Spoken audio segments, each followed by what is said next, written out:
Graça e paz. Vamos abrir a palavra de Deus no Salmo 1. Vamos ouvir a leitura deste salmo.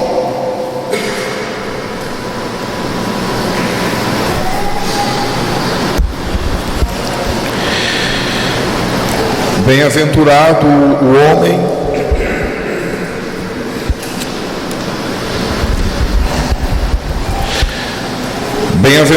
o homem que não anda no conselho dos ímpios, não se detém no caminho dos pecadores, nem se assenta na roda dos escarnecedores. Antes, o seu prazer está na lei do Senhor, e na sua lei medita de dia e de noite.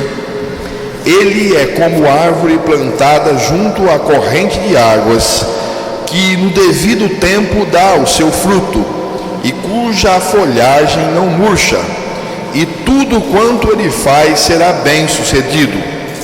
Os ímpios não são assim, são porém como a palha que o vento dispersa. Por isso, os perversos não prevalecerão no juízo, nem os pecadores na congregação dos justos.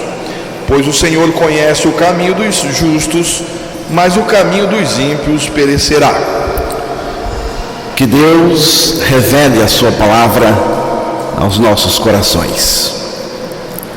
O livro dos Salmos tem uma particularidade que temos que observar. Ele começa com a felicidade e termina com o louvor a Deus. Salmo 150, o verso 1, depois o verso 6. Todo o Salmo 150 está falando do louvor, mas vamos ficar só com o verso 1 e o verso 6. Aleluia! Louvai a Deus no seu santuário, louvai-o no firmamento, obra do seu poder. Todo ser que respira, louve ao Senhor. Aleluia! Aleluia! Aleluia mesmo! A nossa vida cristã também começa com a felicidade da salvação e culmina com o louvor a Deus. Quem não louva a Deus é infeliz. Este Salmo 1 fala de um estado de bem-aventurança profundo. Fala de um verdadeiro estado de felicidade, mas felicidade em Deus, em sua palavra. A felicidade do ponto de vista de Deus, a palavra, é um estado trazido pela obra redentora de Cristo. Esse estado interior, feliz, bem-aventurado, independe das circunstâncias, sejam elas favoráveis ou desfavoráveis. A felicidade verdadeira não depende de circunstâncias favoráveis, nem das desfavoráveis. Ela depende de Deus, de Cristo, do Evangelho, da palavra. Cristo satisfaz totalmente o ser humano, tornando-o essencialmente feliz.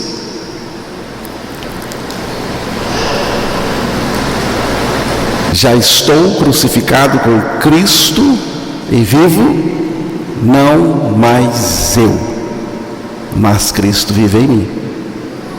Foi o que Paulo disse em Gálatas 2, verso 20.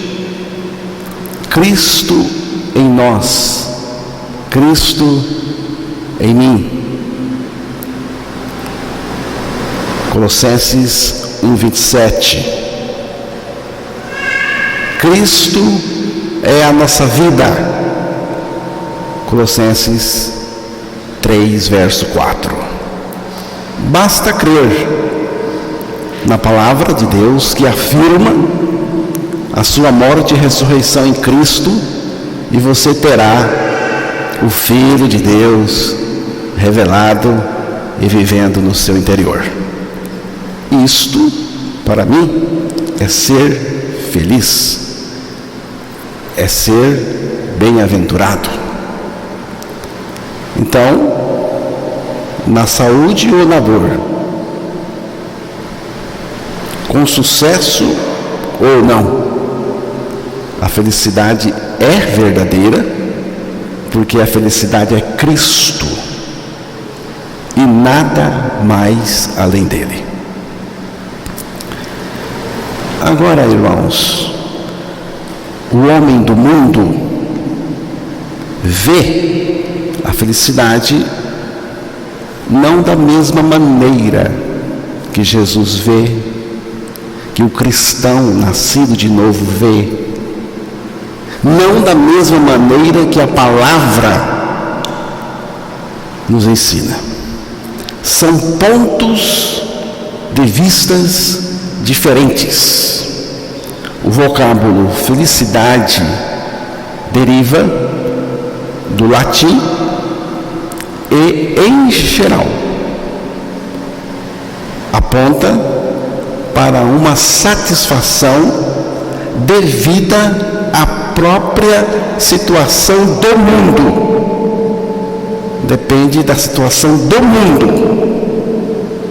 E é uma palavra criada pelo homem do mundo, portanto, fora da aliança de Deus, para descrever a vida como o ser humano sente. Tem a ver com aquilo que você está sentindo. Como que você sente a vida? O ser humano no pecado chama de felicidade tudo aquilo que está dando certo para ele. E quando não acontece de acordo com a sua vontade, a pessoa acha que isso é infelicidade. Quando essas circunstâncias trazem coisas agradáveis e favoráveis, as pessoas do mundo, não do reino de Deus, chamam isso de felicidade. E ao contrário disso, as pessoas chamam de infelicidade. É tudo uma questão, tanto em uma coisa como na outra, é tudo uma questão de sorte, probabilidade, destino pessoal. Em algumas partes do mundo, alguns acreditam que suas vidas são controladas por espíritos malignos, que os fatos da vida são atirados em seus caminhos por esses espíritos. Mas, em geral, o que decide se a pessoa está feliz ou não, se está legal ou não, se está jóia ou não, são os acontecimentos do ponto de vista do mundo. Não é Cristo, não é a palavra. Dependem dos eventos, se são favoráveis ou desfavoráveis. Se a pessoa é respeitada, admirada, se a esposa quase sempre está de bom humor, e vice-versa. Se as crianças tiram boas notas na escola, se são elogiadas, se o seu time favorito de futebol está ganhando o campeonato, até isso. Quando um time ganha o campeonato brasileiro, são fogos e mais fogos. Se os fatos atiram-lhe ao colo coisas de que ele gosta, de que a pessoa gosta. Você vê? Então, os acontecimentos tornam-no feliz ou infeliz. Se tudo vai bem, do ponto de vista humano, a pessoa também vai bem, se sente bem, porque é sentimento. Você não pode confiar em sentimento. Sentimento passa, tudo passa, e o sentimento passa mais rápido ainda. A pessoa se sente jóia, ela até se curte. Viva eu! Viva eu! E esse relacionamento com as circunstâncias, a pessoa chama de felicidade ou então de infelicidade. Entretanto, na maior parte das vezes, as pessoas não gostam dos acontecimentos, das coisas que elas encontram pelo caminho. Na maior parte das vezes. E nessas ocasiões, elas desejam que todos esses acontecimentos e eventos não tivessem acontecido. Nada disso tinha que acontecer comigo. Eu não mereço isso. Eu não aceito os acontecimentos. Eu não aceito as perdas que eu tive. Não aceito. E a pessoa vai ficar nesse refrão: eu.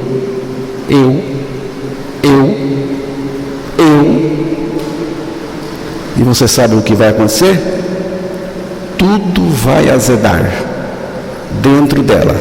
Já estava azedo, mas vai ficar pior. Vai piorar. Porque a tendência é piorar muito. A raiz de amargura, que a palavra de Deus diz, vai brotar dentro da pessoa e só vai crescer. E a coisa vai ficar feia.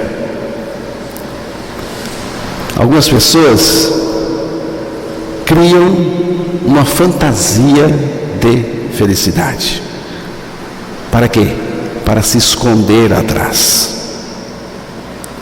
Ela tenta escapar, fugir disso, através de uma fantasia de felicidade, uma euforia. Mas dentro está feio, muito feio, e vai piorar. Porque a tendência é piorar. Nesse momento, muitos, até crentes de meia tigela,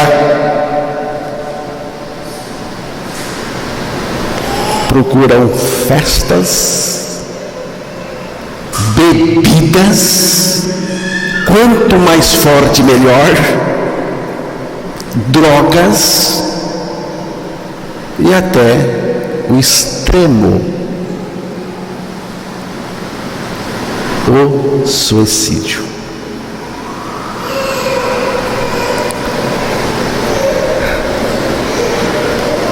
O que tem de pastores se matando não é brincadeira.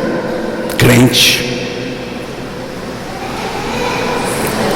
Provérbios 14, verso 13.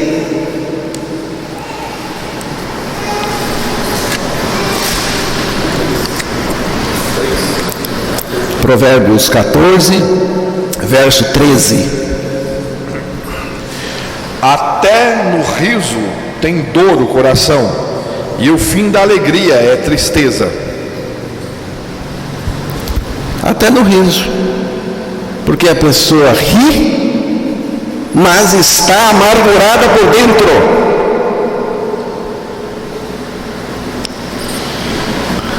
Irmãos, a felicidade em Cristo é outra coisa, bem diferente.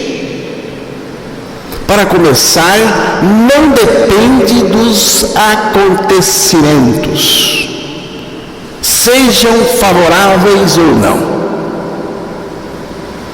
Nesse sentido, Jesus nos livra tanto da infelicidade como também da felicidade, segundo o mundo. Salmo 73, verso 2.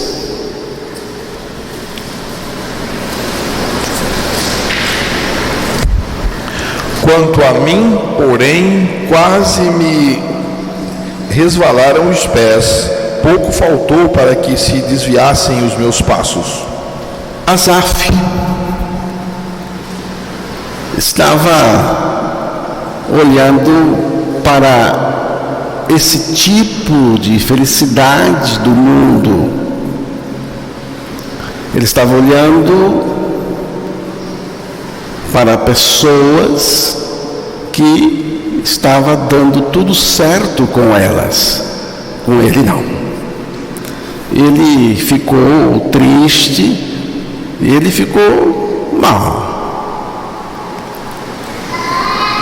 Só que no verso 17,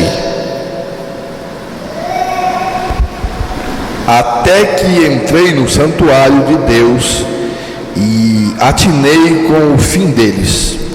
Até que ele voltou ao juízo, entrou no santuário, diante de Deus, ele começou a ganhar revelação, uma revelação crescente,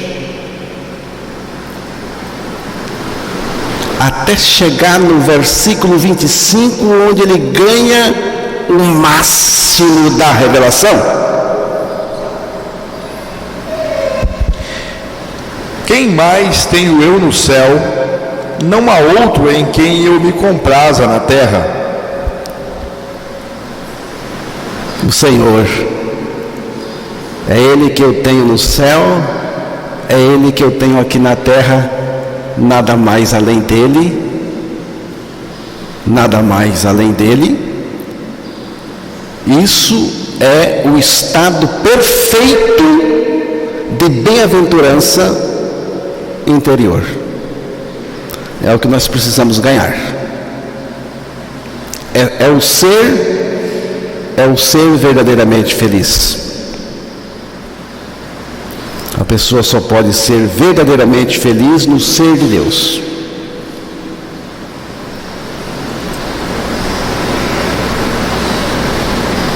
Nesse sentido, felicidade não é ausência de dificuldade, mas a presença do Senhor em mim, em meio às dificuldades. O objetivo de Satanás é levar o ser humano a amaldiçoar a Deus, diante de cada dificuldade e fazer esse ser humano amargurar-se.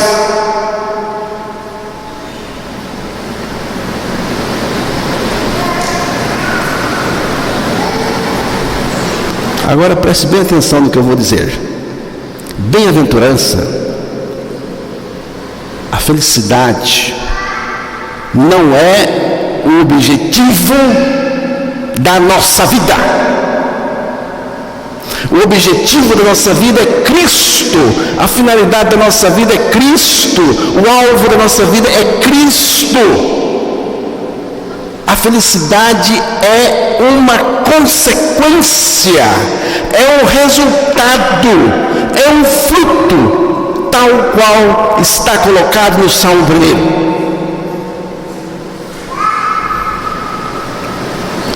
1. É sobre isso que vamos analisar no Salmo 1. Bem-aventurado o homem que não anda no conselho dos ímpios, não se detém no caminho dos pecadores, nem se assenta na roda dos escarnecedores. Bem-aventurado, feliz é o homem que está liberto do pecado e do seu domínio crescente sobre a pessoa, porque é isso que eu entendo o verso 1. O verso 1 está falando de uma pessoa liberta totalmente do pecado, liberta do domínio crescente do pecado sobre ela, porque o pecado tem um domínio crescente sobre a pessoa. Bem-aventurado o homem que não anda no conselho dos ímpios, não se detém no caminho dos pecadores, nem se assenta na roda dos escarnecedores, zombadores. Eu queria que você prestasse atenção nesse não. Bem-aventurado o homem que não. Tem não. Não o quê? Não anda no conselho dos ímpios. Não se detém. Não. A segunda vez. A palavra não. Depois, o não é substituído por nem se assenta na roda dos zombadores. Irmãos, esse nem está indicando a pessoa liberta do pecado.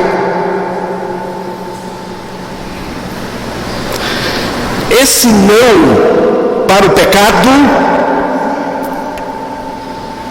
é somente por meio da nossa morte com Cristo para o pecado. Você só pode dizer não para o pecado se você do pecado foi liberto. Mas só tem uma maneira de sermos libertos do pecado. Romanos 6, verso 1 e 2.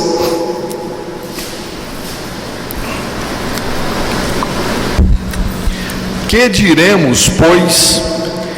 Permaneceremos no pecado para que seja a graça mais abundante? De modo nenhum. Como viveremos ainda no pecado, nós o que para ele morremos? Verso 6. Sabendo isto, que foi crucificado com ele o nosso velho homem, para que o corpo do pecado seja destruído, e não sirvamos o pecado como escravos. Verso 11. Assim também vós considerai-vos mortos para o pecado, mas vivos para Deus em Cristo Jesus. Verso 14 e 15. Porque o pecado não terá domínio sobre vós, pois não estáis debaixo da lei, e sim da graça. E daí? Havemos de pecar porque não estamos debaixo da lei, e sim da graça? De modo nenhum. Então, irmãos, o Salmo 1 tem aí uma ação do pecado sobre os ímpios pecadores. Mas essa ação não tem poder sobre aqueles que com Cristo morreram e do pecado foram libertos e separados. E esse domínio é aumentativo. Dá para perceber aí que ele vai aumentando sobre a pessoa não liberta em Cristo. Bem-aventurado o homem que não anda no conselho dos ímpios, não se detém no caminho dos pecadores. Está observando? Tem um crescente aqui. Nem se assenta na roda dos escarnecedores. O pecado tem esse poder de fazer a pessoa andar no conselho ímpio, no conselho que não é o conselho de Deus. O conselho dos ímpios é aquele conselho que não é o conselho da palavra. O pecado tem esse poder de fazer a pessoa se deter no caminho ímpio, que não é o caminho de Deus, que não é Cristo o nosso caminho. E o pecado tem esse poder de envolver totalmente a pessoa quando ela se assenta. Envolvimento total.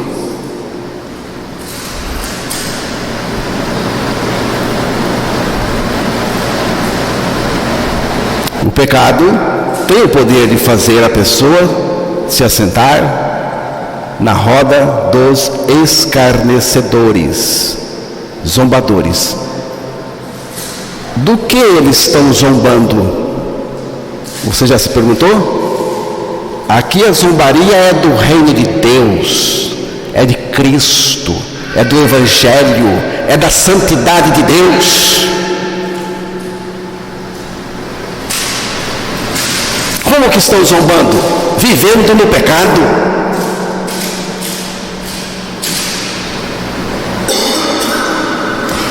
O caminho do pecador é um caminho de pecado. Dos ímpios procedem a impiedade, dos perversos procedem a perversidade, dos pecadores procedem pecados. Então, irmãos, esse pecado que está aí no verso 1 do Salmo é a natureza. É a natureza pecaminosa da pessoa. Está dentro. E essa natureza precisa ser extirpada, precisa ser cortada, destruída em nós. Porque tanto o mal como o que é bom tem o poder de crescer dentro da pessoa. O pecado, essa natureza, é como câncer. Se não for extirpado, ele se alastra e toma todo o corpo da pessoa, destrói tudo. O pecado destrói com a possibilidade de ser verdadeiramente feliz. Mas Deus, por sua graça, providenciou uma libertação verdadeira e poderosa do pecado. Ele nos crucificou. O nosso homem velho foi com ele crucificado. A nossa velha natureza foi com ele crucificada. Foi lá no corpo de Cristo desfeita, destruída, morta. E agora, ressuscitados com Cristo, porque Deus nos ressuscitou com Cristo, nós ganhamos a vida de Cristo, a natureza de Cristo, vida e natureza, justa e santa. E o próprio Cristo vive em nós, a sua vida, a sua natureza, justa e santa. Por isso, nós podemos dizer não ao pecado. Não. Bem-aventurado o homem que não anda no conselho dos ímpios, não se detém no caminho dos pecadores, nem se assenta na roda dos escarnecedores. Quer dizer o quê? Tudo isto quer dizer que eu tenho vitória sobre o pecado. Vitória em Cristo. Esse não ao pecado é somente por meio da nossa morte e ressurreição em Cristo. Liberto desse câncer do pecado, podemos adentrar o portão da verdadeira felicidade e bem-aventurança em Cristo. Por isso que eu disse que a felicidade é um resultado, é um fruto. Eu quero ser feliz em Cristo do ponto de vista verdadeiro, mas eu não quero deixar o pecado. Não vai ser. Pode parar. Se está tentando, pode parar. Com o pecado você só vai conseguir chegar ao inferno. Verso 2 do Salmo 1. Antes, o seu prazer está na lei do Senhor, e na sua lei medita de dia e de noite. Bem-aventurado, feliz o homem que tem prazer na lei do Senhor. Tem prazer na lei do Senhor. A lei do Senhor é a palavra do Senhor. Você vê como que é? Depois da libertação do pecado, segue-se o prazer na palavra de Deus. Se você não está liberto do pecado, você não tem mesmo prazer na palavra de Deus. Se você está aqui, mas não é liberto do pecado, você está cansado aí no banco.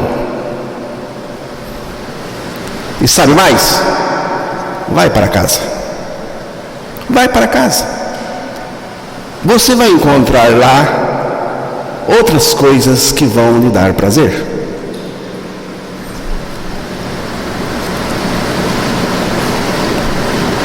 Então, irmãos, o liberto tem tanto prazer na palavra a ponto de ficar fixado na lei do Senhor, na palavra do Senhor, fascinado por ela, apegado com gana, com desejo agudo, com grande apetite, com amor. Com amor. Isto é bem-aventurança, é ser feliz de verdade. Você vê que não tem nada com o que está acontecendo.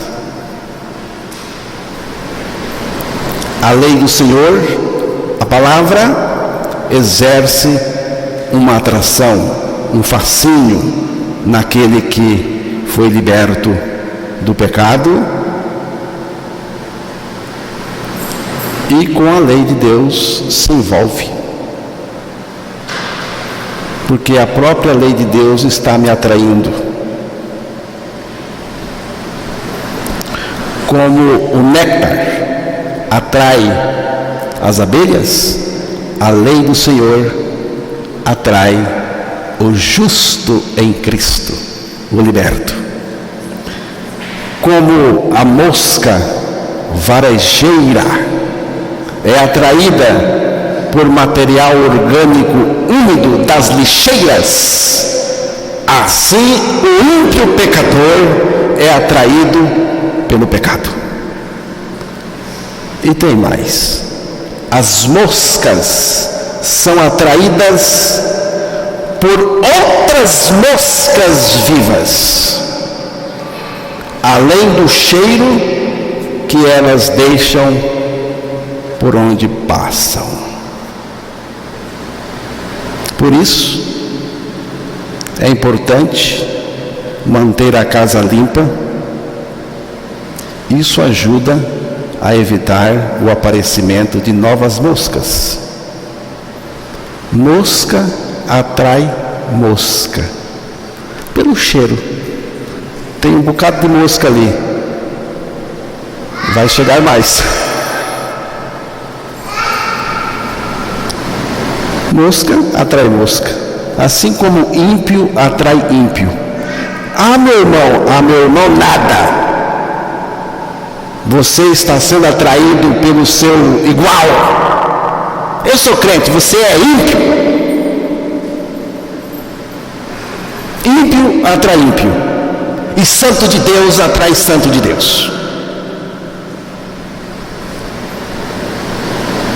É por isso que muitos religiosos atendem o conselho dos ímpios, se detêm no caminho dos pecadores e se assentam com os escarnecedores e zombadores da santidade de Deus. Entenderam, irmãos? É por isso que o religioso, porque tem muito religioso ímpio, atende o conselho dos ímpios, se detém no caminho dos pecadores e se assenta com os escarnecedores e zombadores da santidade de Deus, da palavra de Deus, do reino de Deus, do evangelho de Deus, do próprio Jesus. Por que cai nessa? Porque é ímpio também. É ímpio disfarçado dentro de uma religião de ímpio também. Mas o prazer que temos no Senhor, temos na sua lei, nos deixa enternecidos, cheios de ternura pela lei do Senhor. É assim, irmãos, esse prazer que nós temos na palavra é um prazer que me deixa enternecido. Uma pessoa terna, carinhosa, uma pessoa cheia de ternura. É assim. Você tem ternura pela palavra? Você tem carinho, amor, apego pela lei do Senhor? O pensar nela de dia e de noite não é obrigação, mas prazer e felicidade.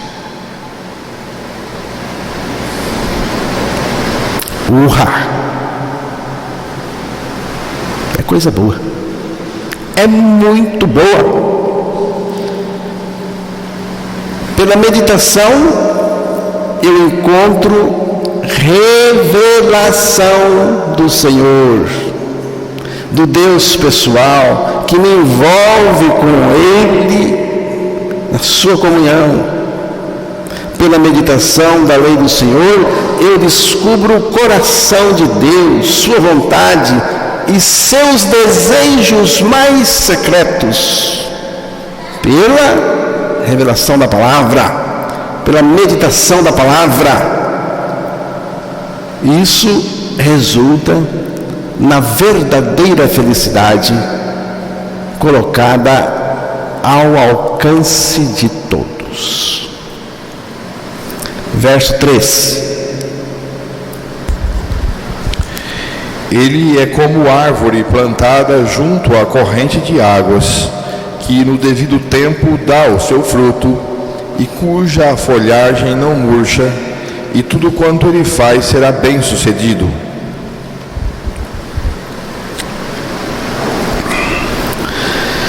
Depois, o salmista colocou algumas características do homem liberto do pecado, cujo prazer está na lei do Senhor e, consequentemente, é bem-aventurado e feliz. Quais são suas características?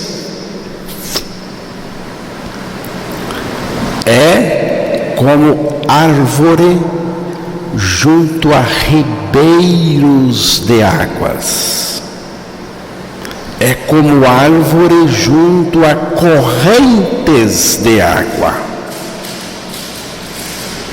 Não é junto de esgoto poluído. As suas raízes servem-se de água limpa, vivificante, vitalizante. As árvores bebem água. Você sabia? Evidentemente que não é como eu bebo, no copinho. Mas as árvores bebem água do jeito delas, porque a água é essencial. Nesse caso, a principal fonte de água é o solo, e elas conseguem beber água através das raízes. O solo possui vários poros, e nesses poros a água da chuva entra e forma uma reserva, ficando assim disponível. As raízes das árvores crescem no solo buscando água, e assim que encontram, absorvem a água. As folhas sugam a água, que vem por um conjunto de vasos e tecidos que faz a ligação da raiz com a copa da árvore. Assim, até aquelas folhas dos galhos mais altos ficam verdes, vivas. E junto com a água vem também minerais dissolvidos.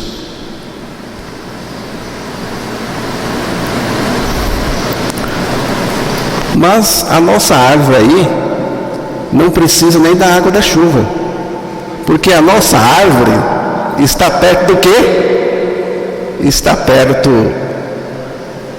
do ribeiro, do rio, da fonte.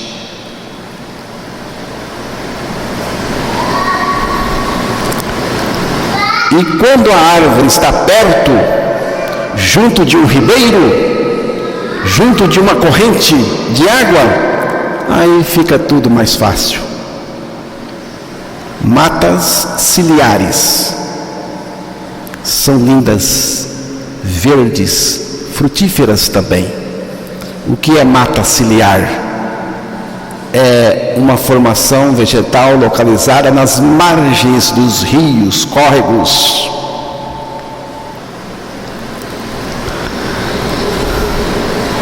Quem é a árvore do Salmo 1? É o justo. Sou eu? É você? A água, o ribeiro, o rio é Cristo Jesus. E o mais importante, é que essa água que é Cristo não está perto de mim, porque agora nós estamos em outra época. Jesus já morreu, já ressuscitou, está vivendo em mim. Agora, que é o mais importante, essa água que é Cristo, esse ribeiro que é Cristo, esse rio que é Cristo, não está mais perto de mim, ele está em mim, dentro de mim. A água que é Cristo está dentro de nós, formando rios espirituais, rios da alma. Já estou crucificado com Cristo e vivo não mais eu, mas Cristo vive em mim. É exatamente assim que Deus nos quer. Como árvore enraizada nele, em Jesus. Colossenses 2, versos 6 e 7.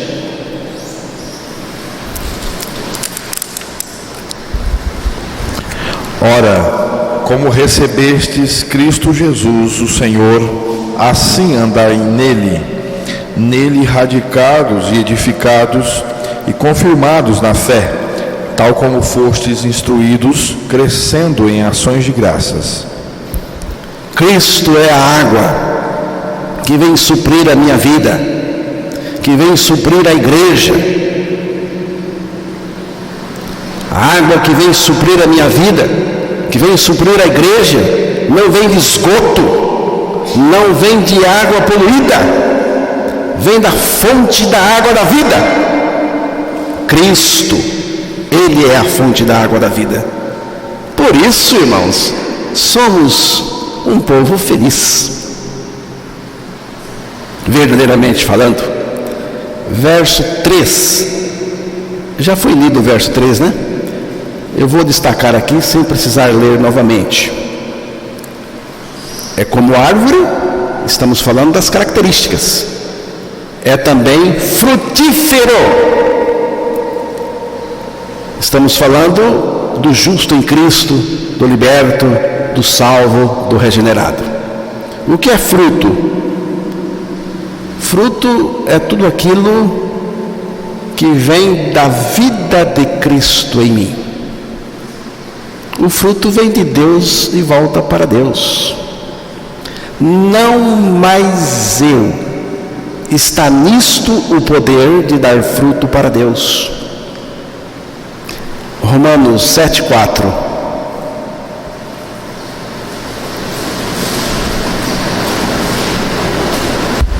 Assim, meus irmãos, também vós morrestes relativamente à lei por meio do corpo de Cristo, para pertencerdes a outro, a saber, aquele que ressuscitou dentre os mortos, a fim de que frutifiquemos para Deus.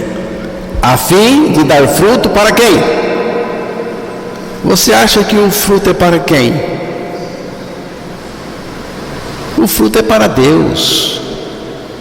E vem dele o poder de dar fruto. E é para Ele. A produção no reino de Deus vem de Deus, para Deus. É por isso que nasce fruto na gente. É por isso que o fruto nasce em mim e nasce em você. É enverdecido e viçoso.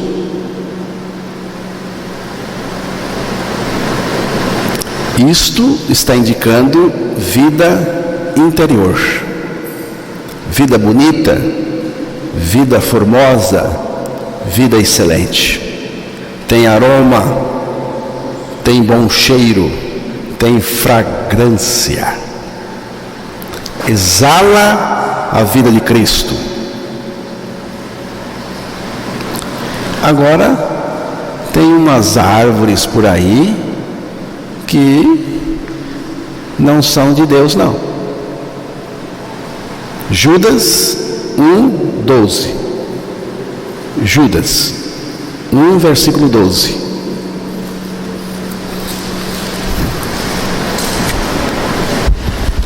Estes homens são como rochas submersas em vossas festas de fraternidade, banqueteando-se juntos sem qualquer recato, pastores que a si mesmos se apacentam, nuvens sem águas impelidas pelos ventos, árvores em plena estação dos frutos, destes desprovidas, duplamente mortas, desarraigadas. Judas compara os ímpios pecadores com árvores em estação frutífera, mas desprovidos de frutos, sem fruto. Ele chama de árvores 2 vezes mortas, secas, sequíssimas, árvores secas, vidas secas. No jardim da alma do liberto em Cristo não tem árvores secas, nem espinhosas. É próspero. Diz lá no Salmo 1, verso 3, que o justo em Cristo é próspero. Essa prosperidade está ligada com o interior da pessoa, com a alma da pessoa, com a vida espiritual. A vida de Cristo em nós, o próprio Cristo em nós. 3 de João, verso 1 e 2, vamos ver como diz a sua tradução aí. O presbítero ao amado Gaio, a quem eu amo na verdade. Amado, acima de tudo faço votos por tua prosperidade e saúde, assim como é próspera a tua alma. O presbítero ao amado Gaio, a quem eu amo de verdade. O que a gente deseja para quem a gente ama de verdade? Aqui João desejou a uma pessoa que ele amava o seguinte: amado, acima de tudo faço votos por sua prosperidade e saúde, assim como é próspero a tua alma. Preste atenção, ele desejou que ele fosse próspero, tivesse o que comer, tivesse condições, que ele tivesse saúde, mas nem sempre a gente tem saúde, nem sempre a gente tem prosperidade material. O que é importante aqui? Importante é o que ele diz depois: assim como a sua alma é próspera, porque está falando da prosperidade espiritual, e é dessa prosperidade da alma que eu creio que o Salmo 1 está falando.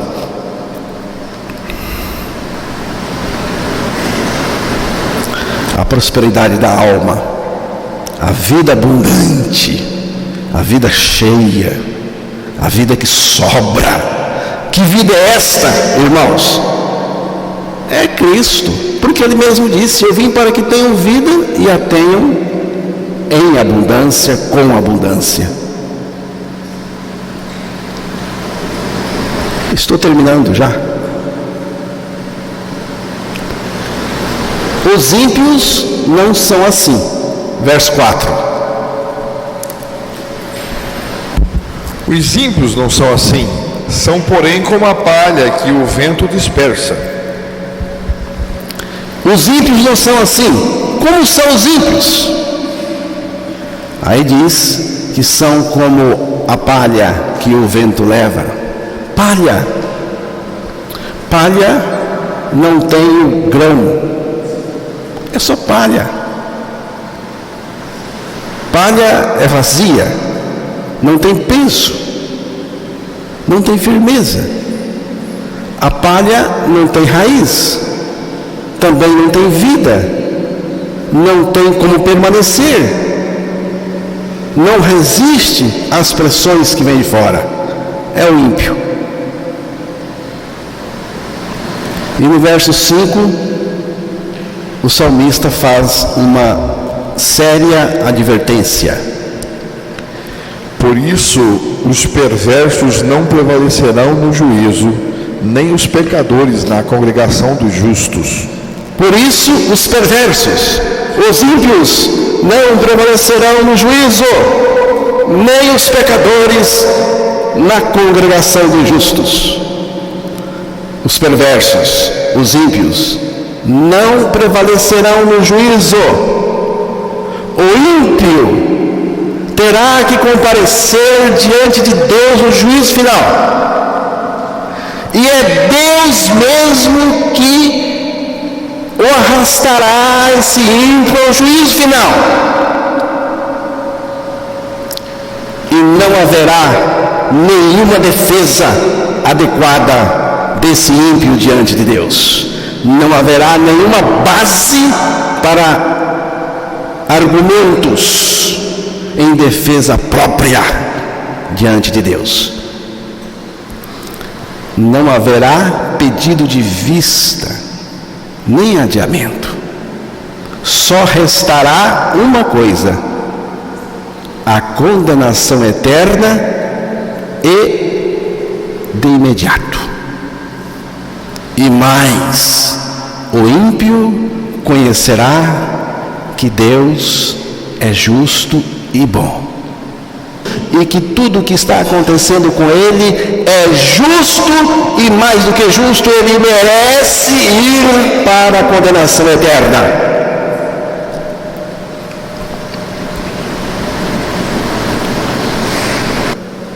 Os ímpios não prevalecerão no juízo. Só que tem mais, tem uma outra parte no texto: nem os pecadores na congregação dos justos. Os ímpios e pecadores andam na contramão da vontade de Deus, e a congregação dos justos anda na vontade de Deus. Então não dá certo. Não dá para ir com o justo. Não dá para o ímpio ir com o justo e nem o justo ir com o ímpio.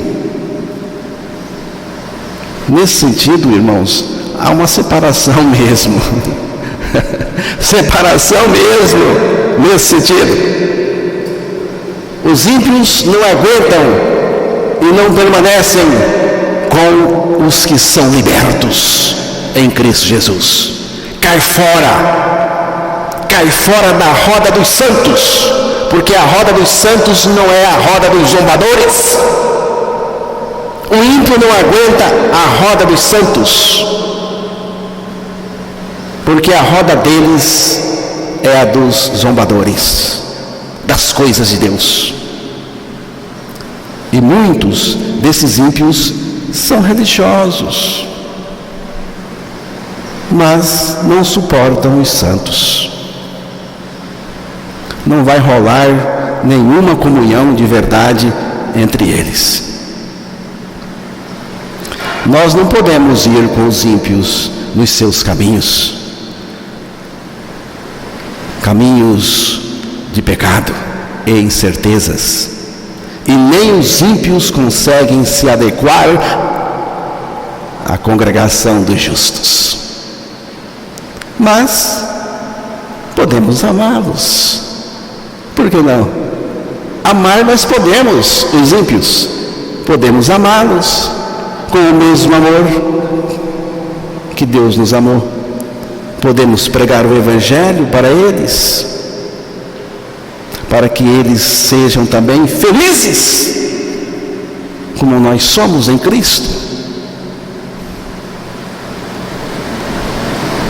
O verso 6, para encerrar a meditação.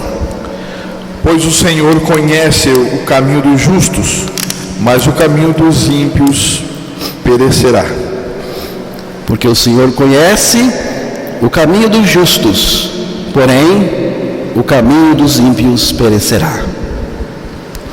O Senhor conhece o caminho. O Senhor vai junto no caminho.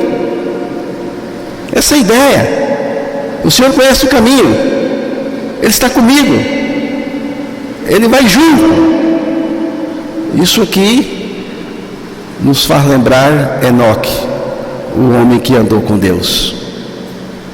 Viveu bem menos do que os seus contemporâneos, mas viveu uma qualidade de vida espiritual e feliz. Quando andamos com Deus, irmãos, quando nós andamos com Deus, tudo está sob o controle de Deus. Quando não andamos, também está. Mas quando andamos com Deus, nessa comunhão, é tudo mais gostoso. E tudo está no controle dele. Ele sabe de tudo. Ele sabe de tudo. Conhece o caminho melhor do que eu. Ele está junto. Ele conhece cada parte do caminho, cada passo que damos, cada atitude nossa, cada ação nossa, bem antes. O Senhor dirige a caminhada e toma conta de tudo. É um caminhar, é um caminho que é Ele mesmo e Ele vai conosco. Nós nele e Ele conosco. É amizade, intimidade, comunhão. O Senhor vai junto, batendo um papo com a gente. Sabe como chama esse papo? O papo que Jesus, o Senhor, tem com a gente? Papo de graça. Porque da sua boca extravasa a graça. Derrama a graça.